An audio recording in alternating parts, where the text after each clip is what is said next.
साथियों, आपको जीवन साधना प्रयोग और सिद्धियां पुस्तक से पढ़कर सुना रहे थे। नैतिक मर्यादाओं का पालन कीजिए, पृष्ठ 53 से पिछले वीडियो के तारतम्य में पढ़कर सुनाते हैं। साथियों, महाभारत ने कहा है, महाभारतकार सुनाया था आपको कि आत्मनः प्रतिकूलान परेशान न समाचरेत, अर्थात तुम्हें जो व्यवहार अपने लिए पसंद नहीं उसे दूसरों के प्रति मत करो। महात्मा ईशा ने कहा है, दूसरों के लिए वैसा ही आचरण करो जैसा कि तुम चाहते हो दूसरे तुम्हारे साथ करें। दूसरों के प्रति हमारा आचरण नैतिक है अथवा अनैतिक, इसका निर्णय उपरोक्त सूत्रों के अनुसार बड़ी आसानी से किया जा सकता है। उदाहरण के लिए, कोई यह नहीं चाहता कि उसके अधिकार का हनन किया जाए। यह हनन भी तो व्यक्तियों द्वारा ही होता है, अतः स्वयं भी किसी को उसके अधिकार से वंचित नहीं करना चाहिए। कोई नहीं चाहता कि किसी के द्वारा हमें हानि पहुंचे, स्वयं भी इस अपेक्षा को दूसरों के लिए पूरा करना चाहिए। नैतिक आचरण की एक कसौटी यह भी है कि किसी कार्य को करते समय अपनी अंतरात्मा की साक्षी ले ली जाए। अंतरात्मा की साक्षी ले ली जाए। यकायक किसी भी अनैतिक आचरण का दुस्साहस पैदा नहीं होता, यकायक नहीं होता।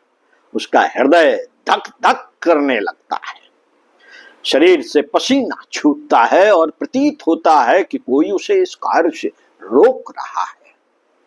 ऐसे अवसर पर अपनी अंतरात्मा के आदेशों का अनुसरण करना चाहिए। परमात्मा ने प्रत्येक मनुष्य में एक मार्गदर्शक चेतना की प्रतिष्ठा की है। वह उसे कर्म करने की प्रेरणा एवं अनुचित कार्य करने से पूर्व रोकने तथा करने के बाद प्रताड़ना देने का कार्य करती है। अच्छे कार्य करने पर तत्क्षण करने वाले को प्रसन्नता और शांति का अनुभव होता है। यह उस मार्गदर्शक चेतना द्वारा दिए गए प्रोत्साहन और की गई प्रशंसा की ही फलश्रुति है। इसके विपरीत यदि स्वेच्छाचार बढ़ता गया, स्वार्थ के लिए अनित का आचरण किया गया, धर्म मर्यादाओं को तोड़ा गया, तो लज्जा, ग्लानि, संकोच, पश्चाताप, भय और अशांति का जो अनुभव होता है वह अंतरात्मा द्वारा धिक्कारने के परिणाम स्वरूप ही है। अनैतिक आचरण वाले और अपराधी प्रवृत्ति के व्यक्ति इसलिए नशेबाजी का सहारा लेते हैं। अनैतिक आचरण करने वाले और अपराधी प्रवृत्ति के व्यक्ति इसलिए नशेबाजी का सहारा लेते हैं और बेहोश पड़े रहते हैं, क्योंकि उस समय उन्हें जो आत्म प्रताड़ना मिलती है उसे वे सहन नहीं पाते। नैतिकता के मार्ग पर चलते समय प्रायः लोगों से यह भूल हो जाती है कि वे नैतिक जीवन का अर्थ नैतिक आदर्शों के चरम स्तर से लगाते हैं। उदाहरण के लिए, ब्रह्मचर्य की कल्पना जब भी किसी के मन में उठती होगी तो उस आदर्श के प्रतीक भीष्म और हनुमान के चरित्र से कम स्तर की बात ही नहीं सूझती।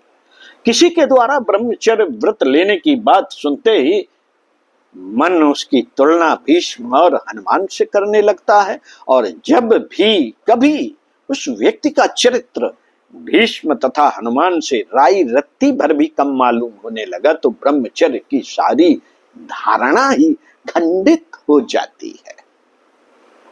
सत्यनिष्ठा की कल्पना करेंगे तो हरिश्चंद्र के स्तर से कम में उसकी कोई कल्पना ही नहीं उठती, और यह स्तर हम छू नहीं पाते तो लगता है कि उच्च आदर्श केवल कहने सुनने के लिए ही है, व्यवहारिकता से उनका कोई संबंध नहीं।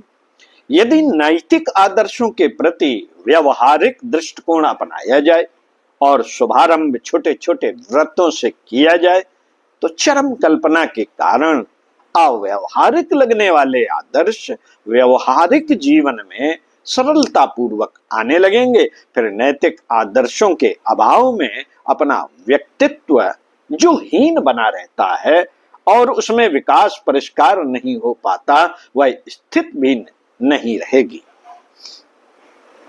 छोटे छोटे व्रतों से किया जाए। साथियों, सामान्य जीवन क्रम में नैतिक आदर्शों का समावेश करने के लिए आत्मचिंतन, आत्मनिरीक्षण, आत्म सुधार और आत्म निर्माण की चतुर्विधि साधना पद्धति अपनानी चाहिए।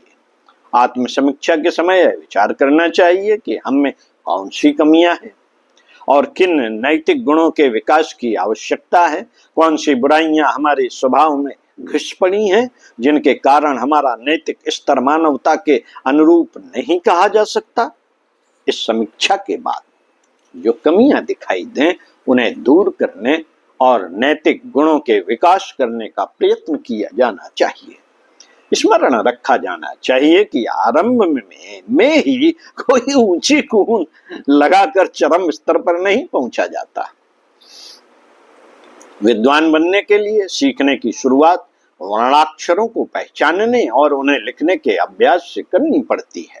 पहलवानी का अभ्यास दंड बैठक लगाने से ही शुरू करना पड़ता है और उस अभ्यास को प्रारंभ करने के बाद अखाड़े में कुश्तियां जीतते हुए बड़े पहलवान को सफलता मिलती है। शुरू में कोई विश्व विजेता पहलवान अथवा गामा चिंदगी राम नहीं बन पाता।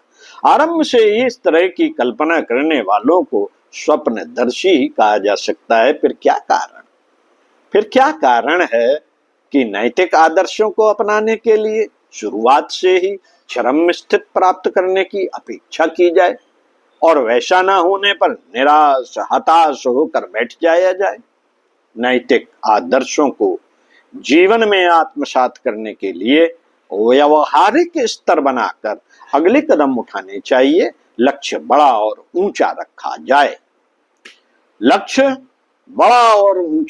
जाए। परंतु प्रयास तो शक्ति और स्थिति के अनुसार ही उठा पाना संभव है।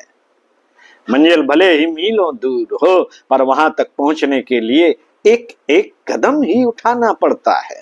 उच्च नैतिक लक्ष्यों की प्राप्ति के लिए भी इसी प्रकार छोटे छोटे व्रतों से शुभारंभ करना चाहिए।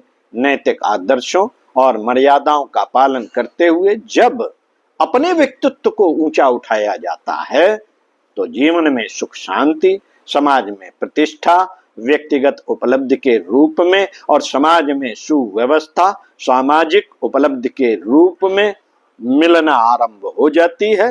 नैतिक जीवन के विकास और आचरण में सामाजिकता की प्रतिष्ठा के लिए आवश्यक है कि आंतरिक जीवन में सुधार और अनुशासन में नैतिक साधना का अभ्यास आरंभ किया जाए।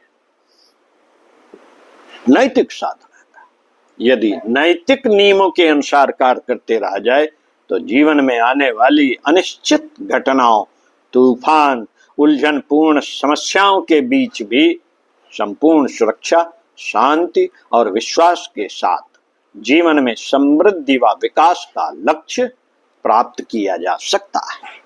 जीवन को एकांगी बनाकर चलने वाले न तो इन तथ्यों को समझ ही पाते हैं और न उनको महत्व ही दे पाते हैं। जीवन साधना का साधक जीवन की सर्वांगीणता को समझता है, उसे उसके अनुरूप ही जीवन के हर पक्ष को विकसित एवं व्यवस्थित बनाना ही चाहिए। नैतिक मूल्यों को मान्यता देना तथा उनकी मर्यादा बनाए रखना जीवन को सार्थक, सुखी एवं समुन्नत बनाने के लिए अनिवार्य है। ओम शांति। मिलते हैं आपसे इसी पुस्तक के अगले वीडियो में। शिष्ट और शालीन बने।